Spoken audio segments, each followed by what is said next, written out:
अतीक अहमद के मरने के पीछे असली कारण क्या था और कौन 3 लौंडों भेजा था कि जाके गोली मार दो?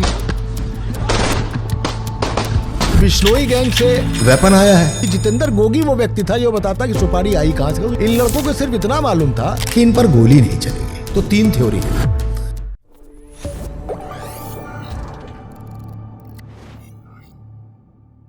अतीक अहमद को मरवाया किसने था? अतीक अहमद को मैं धुरंधर पिक्चर देख के आया। मैं आपकी किताब पढ़ चुका हूं, कसारी मसारी। मैं यूपी की पॉलिटिक्स को फॉलो करता हूं। अतीक अहमद को 3 लौंडे मार दिए जिगाना पिस्टल से, जो उनकी औकात के बाहर की पिस्टल थी। अब मेरे जहन में अभी भी सवाल ये आज भी गूंजता है कि अतीक अहमद काहे मारे गए थे? वो मारे गए थे क्योंकि वो भारत में कोई साजिश रच रहे थे, जैसा उन्होंने मरने के पहले पुलिस और अपने इकबालिया बयानों में कहा कि उनके संपर्क ISI से थे, या वो ISI वाली बात फर्जी घुसेड़ दी गई थी क्योंकि वो मुसलमान थे और अपराधी को आतंकवादी साबित करना उस मुसलमान हो तो थोड़ा आसान भी होता है, या जो मरवाए थे और कहा गया था सदन में कि मिट्टी में मिला देंगे, उस चक्कर में वो ठोके गए, या बिजनेसमैन या दुश्मनी जो बढ़ाए थे वो लोग डर के मारे कि भैया हमारा खुलासा कर देगा तो हम फंस जाएंगे, उसके चक्कर में वो मारे गए। अतीक अहमद के मरने के पीछे असली कारण क्या था और कौन 3 लौंडों भेजा था कि जाके गोली मार दो? देखिए, मैं चीजें बता देता हूं आपको। एक बात कि ये पश्चिम यूपी जितना है, दिल्ली NCR, इसमें जो कंप्यूटर, इसमें जो स्क्रैप है, इसमें जमीन का जो धंधा है, ये अरबों में है। इसमें हमेशा गैंग वॉर रही। तो बिश्नोई गैंग से वेपन आया है इरफान खुर्जेवाला के थ्रू, ठीक है। जितेंद्र गोगी यानी लॉरेंस का आदमी और टिल्लू तेजपुरिया यानी एंटी लॉरेंस, उसको मारना था। वो तारीख पे पहुंचा नहीं, और जितेंद्र गोगी जो इस एक लड़के के संपर्क में था वो रोहिणी कोर्ट में वकीलों के वेश में हत्यारे है और उसको मार के चले गए। बाद में टिल्लू तेजपुरिया को तिहाड़ में मारा गया, वीडियो देखा, बहुत भयंकर भयंकर। वहां से ये पिस्टल आती है।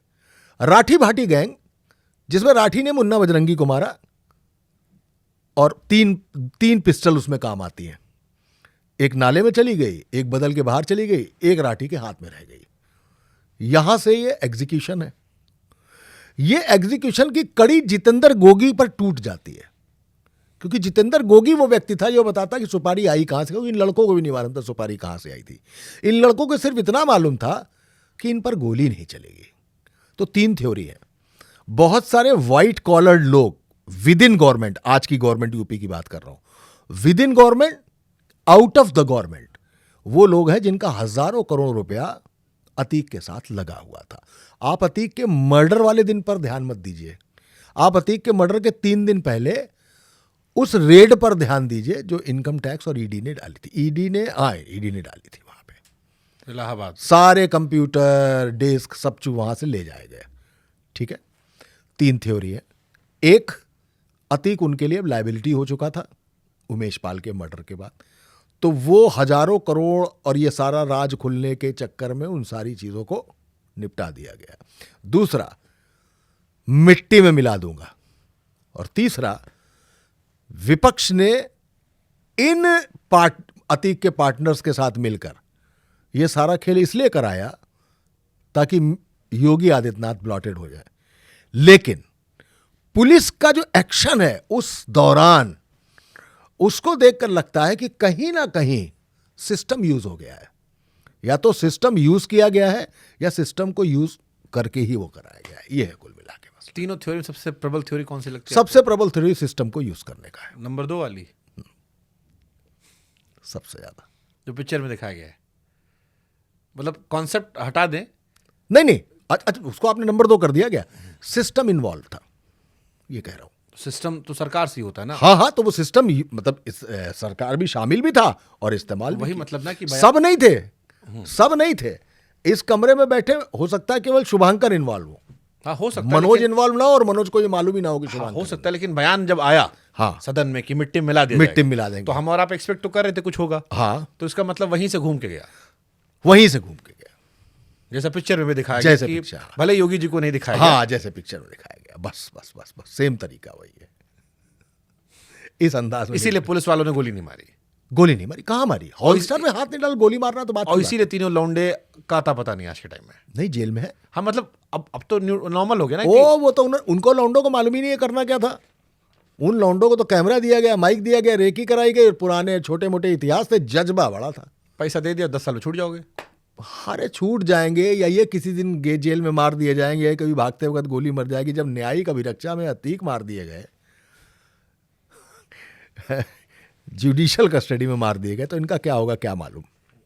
अतीक का इतना ताकत था जितना दिखाए हैं धुरंधर में कि जेल के अंदर से भी वो सारा सिस्टम चला रहा था। हाँ बिल्कुल चला सकता था, क्योंकि जेल से वो फेस टाइम से लेके व्हाट्सएप पर जो भी बात करता था, उन बातों की भी ट्रैपिंग थी। वो बातें बहुत सारी रिकॉर्डिंग मैंने सुनी है।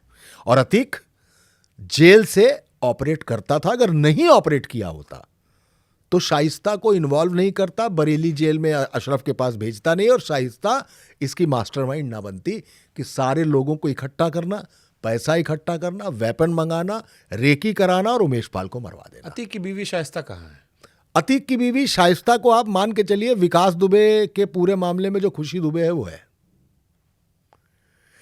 खुशी दुबे विकास दुबे के एनकाउंटर के बाद, विकास दुबे के गैंग के एनकाउंटर, खुशी दुबे कहे, ऋचा दुबे कहे नहीं कहे? ऋचा दुबे तो पत्नी है। हाँ, मैं खुशी दुबे की बात क्यों? ऋचा दुबे जेल गई क्या? खुशी दुबे गई ना। खुशी दुबे, मैं उदाहरण बता रहा हूं कि शाइस्ता खुशी दुबे बन गई है। वही मैं जानना चाह रहा हूं कि क्यों ऋचा दुबे क्यों नहीं, खुशी दुबे क्यों? वही बता रहा हूं। खुशी दुबे इसलिए कि जब इस पूरे मामले में खुशी दुबे को जेल भेजा गया तो सरकार के गले की फांस हो गया वो, कि यार खुशी दुबे का बहुत रोल नहीं था, और यार एक नई नवेली दुल्हन नई ब्याहता थी, उसको हमने जेल भेज दिया। महिला वाला एंगल भी शामिल हो गया। तो अंदर खाने में इस बात पर बड़ी चर्चा हुई, ब्यूरोक्रेसी में, मुख्यमंत्री कार्यालय में इस पर बहुत चर्चा हुई कि खुशी दुबे के केस को कितना पुश किया जाए। तो धीमे धीमे हुआ कि खुशी दुबे के मामले में बोलना नहीं है ज़्यादा, तो बोला नहीं गया। फिर धीरे धीरे ये तय हुआ कि कोर्ट में थोड़ी सी पैरवी को माइल्ड कर देते हैं, डाइल्यूट कर देते हैं। माइल्ड किया गया, डाइल्यूट किया गया, खुशी दुबे छूट गई, फांस भी निकल गई, बात भी नहीं हुई। यही काम शाइस्ता के साथ है। बट शाइस्ता को तो मास्टरमाइंड माना गया। मास्टरमाइंड मान लिया ना, थी तो महिला। भाई सारे शूटर मर गए, बहुत बड़ा सर का पहाड़ था अतीक और अशरफ मर गए, एक बची लड़का मर गया बेटा चला गया, बची शाइस्ता और 2 लड़के। हाँ 2 लड़के। तो शाइस्ता के लिए तो बड़ी सीधी सी बात है। मैं आपको हॉर्सेस माउथ की बात बता रहा हूं कि शाइस्ता की लोकेशन जहां भी दिखाई दे, वहां से पुलिस की 2 गाड़ी सायरन बजा के निकाल देनी है, टाएं टाएं टाएं टाएं करती हुई, क्योंकि जहां पे उसकी टाएं टाएं सुनाई दी वो लोकेशन बदल देगी। तो उसके पकड़ने से ज्यादा अच्छा उसको भागने दो, उसको भागने दो। भागते भागते हाँप के चली जाएगी किसी दिन वो, मर के। शाइस्ता लापता नहीं है, शाइस्ता का पता हाँ जाहिर सी बात है यूपी पुलिस जाहिर सी बात है यूपी पुलिस को पता नहीं होगा शाइस्ता कहाँ है। सब पता है। तो ये तो बेवकूफी वाली बात है कि हम कहें कि हमको पता नहीं है। गुड्डू को पैसे दिया गया है, शाइस्ता को छोड़ दिया गया, सीधी सी बात। काम निपट गया है। धुरंधर में खनानी ब्रदर्स थे जिनको दिखाया गया कि नोटबंदी अगले दिन वो टपक गए। कई सारी चीजें ऐसी जो बड़ा रियलिटी करीब है, सत्य घटना है। तो पैसा आता था नेपाल के थ्रू इंडिया 100%। मिर्जा दिलशाद बेग, परवेज टांडा, 2 लोगों के जरिए आता था पैसा। मैं आपको बता रहा हूं, मैं हिंदुस्तान टाइम्स में था। ऑपरेशन कैसे होता है ये बता रहा हूं आपको, क्योंकि मैं उसका रिपोर्टर रहा हूं। 500 का नोट आता था, तब 1000 का नहीं आता था। उस वक्त क्या हुआ कि रिजर्व बैंक का एक सीक्रेट कॉन्फिडेंशियल मूवमेंट, उसका लेटर मेरे हाथ लग गया। उसमें लिखा था कि क्वेटा और पेशावर 2 जगह नकली नोट 500 के छापे जा रहे थे। वो नोट ऐसे थे कि नोट पर इधर गांधी जी बने होते थे, और वाटर मार्क को अगर आप देखेंगे उसमें अशोक की लाट थी। नोट असली था, लेकिन ये वाला नोट पाकिस्तान ने छाप दिया था। वो सब खनानी ही थे, एकदम ओरिजिनल। हाँ ओरिजिनल। अरे कुछ एक आधे सिक्योरिटी मार्क अगर बगल, कुछ आधा एक आधा।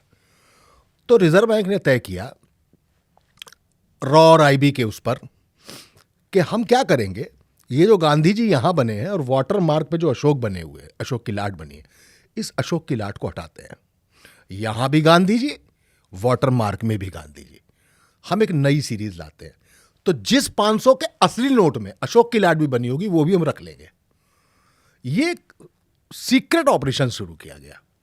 मैं वो व्यक्ति हूं देश का पहला जिसने ये बताया है कि देश में नेपाल के रास्ते क्वेटा और पेशावर में छपवा कर नकली नोट भेजा गया है 500 का। I was the first reporter. पहले पन्ने पर लीड छपी थी पूरी खबर मेरी बाई लाइन के साथ। तो कैसे लेते थे कि मान लीजिए आप एसबीआई में हैं, मान लीजिए आप बैंक ऑफ बड़ौदा में हैं, तो आपने 500 का नोट दिया जिसमें इधर गांधी जी इधर अशोक की लाट है, वो नोट वो रख लेंगे। आपको गांधी जी और वाटर मार्क में भी गांधी जी वाला नोट दे देंगे। धीमे धीमे ये पैसा जाता कहां है ब्रांच से? करेंसी चेस्ट में। करेंसी, हर बैंक की करेंसी चेस्ट होती है जहां सारा पैसा होता है, ब्रांचेस को बांटते हैं वो। ये करेंसी चेस्ट से पैसा कहां जाता है? रिजर्व बैंक के पास। तो रिजर्व बैंक ने नई सीरीज जारी करके पुरानी सीरीज को काटा, चिथड़ा किया, जला दिया। एक बार, पहली बार भारत का जो नकली नोट आ रहा था पाकिस्तान से छप के, उसको ऐसे बदला गया। फिर ये खनानी ब्रदर्स ने 1000 का नोट भी छापा, 500 का नोट भी छापा। नेपाल के रास्ते मिर्जा दिलशाद बेग जो एक ऑपरेशन में मारा गया, परवेश टांडा भी ऑपरेशन में मारा गया। ये बिल्कुल सच है। और खनानी वैसे ही बिल्डिंग से गिरा। उसकी बिल्डिंग थी, उसमें कुछ ऑफिसेस भी थे। वो बिल्डिंग में गया, कार खड़ी की, ऊपर गया, ऊपर कुछ सामान था, वो सब देखते देखते गया और ऊपर से गिर गया। अब इसमें से फिल्म देखें तो हमजा गायब है, लेकिन खनानी नीचे है।